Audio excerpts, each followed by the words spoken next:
Hey everyone, Pupsker here, and today in Warframe, we're going to go over the best endo farming methods in the game right now for 2024. We'll go from like best method to lowest method casually. There are like three, I would say, that are more min-maxing, going as fast as possible.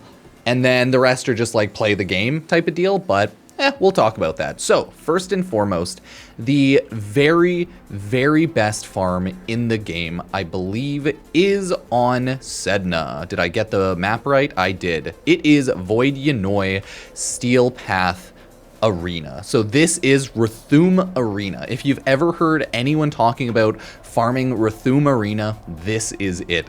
Some general rule of thumb to actually know what to do here. You want to have every type of resource boost possible if you can. You want to have Smita Kavots on if you can. The ideal team composition for this type of map is you have a CC frame such as Vauban. You use Vauban to then pull all of the enemies in, and then you have a Korra. Korra will have her loot dome, her pilfering Strangle Dome? Don't know exactly what the mod and ability is called, but she throws her little AoE increased drop bubble up, and then you kill all of the enemies on that bubble with slash ideally, because you would also have a Necros on your team. Those are the three Warframes I would generally say you need for this map. So you need at least three people. You need CC of any sort, but I would just say Vauban. You need Korra and you need Necros for the increased loot drop. Again, you do need your Smita Kavot with Charm, ideally. You would then also want to have any sort of buffs that you can get to like resource drops, such as Relay or boosters. Any sort of boost will help like that. Your fourth person can be such like whatever you want. They could be a Protea to throw down like a repair dispensary to get more energy, health. They could be like an EV Trinity. Anything works, but you know, generally something that will buff the other three people or just make it so that they can use their abilities better will help. But you can also throw down an energy restore. You can throw down health restores, so it's not really a huge issue, okay? This is how you just farm it. You just keep running it. It doesn't like 5-10 minute rounds. And the endo drops for this, oh my god, if you have all of your boosters on properly, you'll get like thousands every 10 minutes, like tens of thousands every hour. You, on the low end, will get tens of thousands if you have more of a meta team. But if you have the absolute meta team, you could be kind of insane and farm nearly 100,000. I think people have clocked in farming Void Yanoi at about 100,000 endo an hour at like the highest tier, around 100,000 endo an hour. And that's like so many primed mods built all at once. But the only issue with that is you need to have a perfectly meta team. You need to have perfect CC, a good enough Korra with a good build, and you need to have a good enough Nidus. Your Korra build shouldn't have too much range because you want to pull everyone into a small general area. So your Vauban for CC will need a lot of range. And then like Nidus is just a Terrify or whatever, I can't remember. His Desecrate, he's just a Desecrate bot, right? Korra is just a Strangle Dome bot, and then whatever else you want. So that's how you farm Void Yanoi on Steel Path Arena. You do want to do it on Steel Path and everything. Get all of the possible drop boosts, all possible boosts. And that's how you get all of your endo. So there's probably more boosts that you could acquire for this, but those are all of the general boosts. Like you can do Relay, Login, Smita Kavot, your different Warframes. Anything else you can think of will probably work for resource boosting on Void Yanoi. So go for it. You will gain more judgment points as long as you just successfully complete the map, and then you're good to go. I think if you need judgment points though, you can run the Naki Arena because this one costs 0 points, and then you can run the higher level one at Yam, because as long as you successfully complete it, I think you get more points. That's why I have 309 points for no reason. It's just because I ran the map here and there. I've farmed up endo, casually grinded out, and all of that. So that is the Rathuum Arena farming method. Hopefully that helps, but that one is a bit of a pain in the butt. You can run it non-steel path. It's not going to be ideal. Everything is ideally ran generally in Steel Path because of the resource drop booster, but, you know, if you're newer to the game, yeah, you might not want to do that. So it's always up to you, but obviously Steel Path will be meta. So next general method is Railjack. Railjack, as anything, is really, really good to farm for Endo. You might be thinking, why is Railjack good for Endo? What is so good about Railjack that I can get Endo from it?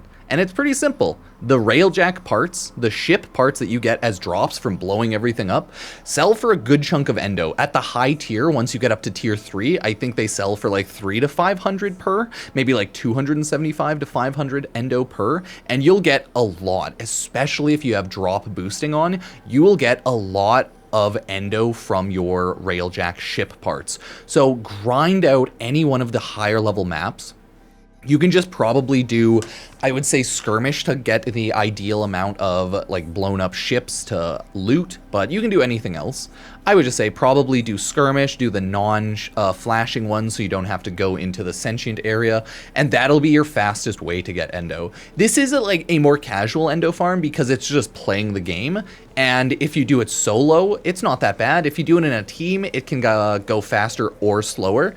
It just depends on if your team knows how to do Railjack properly and efficiently, where people spread out, kill the different ships and objectives, and they don't like all stay in one area. So if you have a better team, you can get more Endo per hour, can probably end up, if your drops permit, if you have a good team, like 10,000 plus Endo per hour. But if you get bad luck, you could get way less. But hey, that's the fun of Warframe. You have RNG and you have a lot of luck with that RNG, right? There's not a lot of guarantees, but it will get you a lot of Endo and it'll level up your Railjack. So if you've ever needed to level up your Railjack, might be a generally good time to do it. Level up your Railjack, level up your mods, get that Endo, and grind out some more general mastery rank. So that's the Railjack farm. The next farm I wanted to talk about is Zariman. So the Zariman over here is actually a very good area to farm up a good chunk of Endo, because the bounties that you run in the Zariman can actually get you more Endo than you might think. The higher tier ones can get you thousands of Endo all at once, and if you get lucky with bounty placements and everything, you can get them done very fast. So if you get good luck, bounties on Zariman will get you incredibly fast. You can also do bounties on Deimos, yes. I'm just going to show off Zariman, but yeah, bounties on Deimos work too. I just think overall, Zariman works a little better. But bounties are good if they drop high amounts of Endo. You'll see at the lower level, 500 Endo, 750 Endo, then it goes up to 1,000, 1,500, then it goes up to 2,000, 3,000, then it goes up to 3,000, 4,000, and then it goes up to, yeah, still 3,000, 4,000. So bounties. Run your bounties. I like Zariman, but all of the bounties are generally pretty good. So depends what you're looking for, but bounties drop Endo at a good rate. So bounties, bounties, bounties, Endo, Endo, Endo. The thing is, you just want to hopefully have better luck, because again, this is all just RNG, my dudes. You could get terrible luck, but you want to get good luck running fast missions such as Exterminate at like a higher level, because you can get those done fast. You can get your Endo quickly. So run Zariman bounties, run any of the other bounties, as long as they drop a good high chunk of Endo and you can get missions done fast. It's not a bad idea. And because there's so many bounties out there in the game, there's so many open worlds, and the open worlds require so much farming, so not a bad idea. Zariman has a lot of better higher tier arcanes, so you can get 2 birds down with the 1 stone. So that's why I'd recommend Zariman. But yeah, as always, you know, let me know what else everyone else prefers, because there are so many ways. There are a lot of Endo shops, weekly, monthly, on rotations. So you could do, yeah, the Teshin shop or any of the other shops if they refresh with Endo, but that one's more of like a time-sensitive one. So now one that you can generally run, maybe if you want to, you know, maybe level some stuff up, or you're just trying to get some progress. I'm trying to find the exact spot. Yeah, I'll go with that.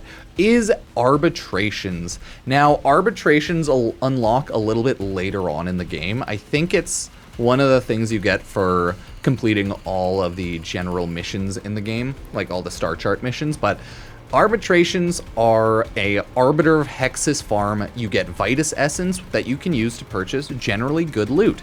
And you can get a good amount of Endo from running the arbitrations if you feel like it. So I don't know how many people like to run arbitrations these days. People used to love this a lot more, but I feel like the popularity has gone down for arbitrations because that's why it's lower on the list. There are just better things that you can run. But hey, you still have arbitrations. If you need to collect the arbitration items, mods, or anything like that, it's a good idea to run the arbitration, but you know, it might not be the fastest one. And this one is just much worse and much more annoying RNG sometimes. Like, you can go an hour with getting almost no Endo. Sometimes. So it's up to you. If you need to run arbitrations, I would do it for a little bit of Endo, but I don't think the hourly rate will probably beat anything like Railjack or Zariman or other bounties, so might be a little annoying, but you can always run arbitrations in between doing other things if you need to collect some Vitus Essence, right? Not bad, not bad. So those are the general maps and areas I would farm in the game, but we have a lot of other things you can do to get Endo. So this is very similar to Railjack in the sense that you can start selling all of your mods for Endo, okay? You can sort them by duplicates, click on them, and then put in max amount if you feel like it. That right there, all of my ammo cases, that's 8,000 Endo right there. You can middle mouse button click, by the way, to click them all. The issue is, yeah, if something has this equipped, it'll get mad. So you sometimes have to go like this, boop, right? So yeah, it can be a little weird. 29,000 Endo. Oh. How much Endo is this, right? 46,000 Endo. Not too shabby, if you ask me. Not too shabby at all. So it's always important to remember, you casually, while playing the game, without even realizing it, collect an absolute ton of Endo. Of course, I've played the game for a long time, and it's been a while since I've sold mods, but my account will have generally a lot of mods to sell until I start selling them. So 100,000 plus Endo right there. Collect your mods, sell your mods, use your mods. It's up to you, but get that done. It's the same with Railjack. For Railjack stuff, you can like go to the clan area to check it out. You can check out everything here. But if you haven't done Railjack before, remember, you can go to the dry dock in your clan or on a relay sometimes, and then you can check out your Railjack loot from there. Railjack is a very weird system, and they never really integrated it that well into the game, sadly, so it just kind of exists in its own realm. Now, the last thing I wanted to talk about, the final thing, is ayatan treasures.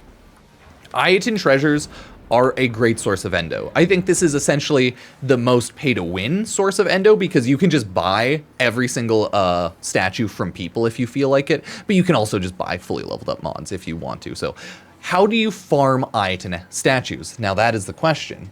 Since these give such an insane amount of Endo, you always want to click on the sculpture. You see how it's worth 2,000 Endo right there.